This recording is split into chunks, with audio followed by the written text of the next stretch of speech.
दूसरे चरण में 93 सीटों पर मतदान जारी है। बूथ पर लोगों की लंबी कतारें देखी जा सकती हैं। आम लोगों के अलावा वीवीआईपीज भी मतदान के लिए पहुंचे हैं। 4 तस्वीरें हम आपको दिखाने जा रहे हैं। प्रधानमंत्री मोदी की मां हीराबा ने अहमदाबाद में वोट डाला है। बीजेपी अध्यक्ष अमित शाह और गुजरात की पूर्व मुख्यमंत्री आनंदीबेन पटेल ने भी अहमदाबाद में ही मतदान किया। वहीं वीरगाम में हार्दिक के माता पिता वोट डालने के लिए पहुंचे। ये 4 तस्वीरें आपके सामने मौजूद हैं।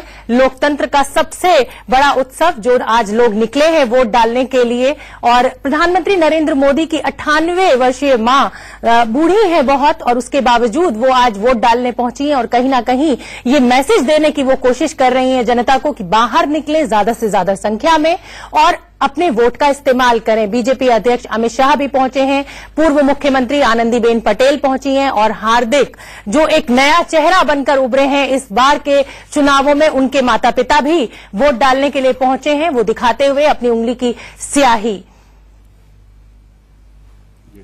अरुण जेटली पहुंचे हैं अहमदाबाद के बैजलपुर में वोट डालने के लिए। तमाम वीवीआईपीज गुजरात के पहुंच रहे हैं और अरुण जेटली साहब को आप देख सकते हैं इस समय तस्वीरों में, अपने मताधिकार का इस्तेमाल करने के लिए पहुंचे हैं। प्रधानमंत्री नरेंद्र मोदी भी पहुंचेंगे, अमित शाह पहुंचे हैं, आनंदीबेन पटेल पहुंची हैं, नितिन पटेल पहुंचेंगे।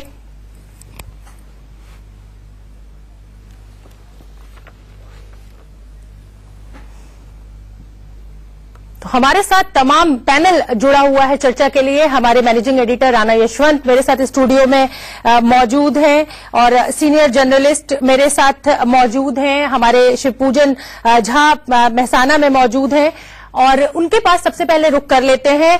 शिवपूजन, क्या रुख है मेहसाना की जनता का, क्या मूड है, क्या मिजाज है, वो बताइए।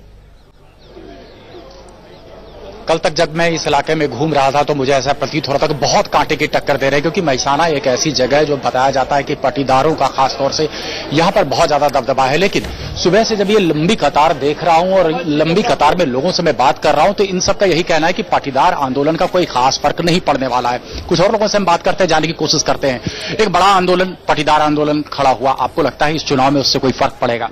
कोई फर्क नहीं पड़ेगा। आपके लिए चुनाव के मुद्दे क्या होंगे?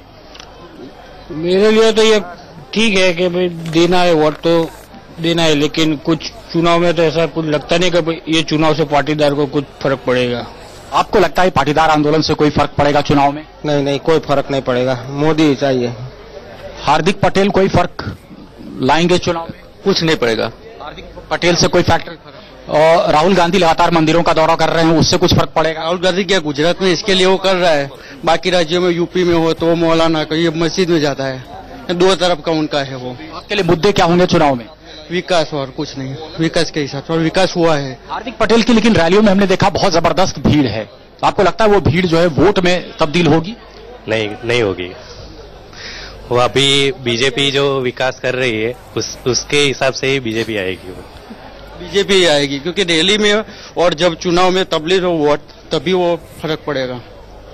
अलग अलग तबके के लोगों से हमने बात करने की कोशिश की, युवाओं से बात करने की कोशिश की, तकरीबन सारे समुदाय के लोगों से बात करने की कोशिश की, और एक ही चीज यहां पर निकल करके आज सुबह से आ रहा है। वो बार बार यही कह रहे हैं लोग कि पाटीदार आंदोलन का बहुत फर्क चुनाव में नहीं पड़ने वाला। ठीक है शिवपूजन, आप हमारे साथ बने रहिए।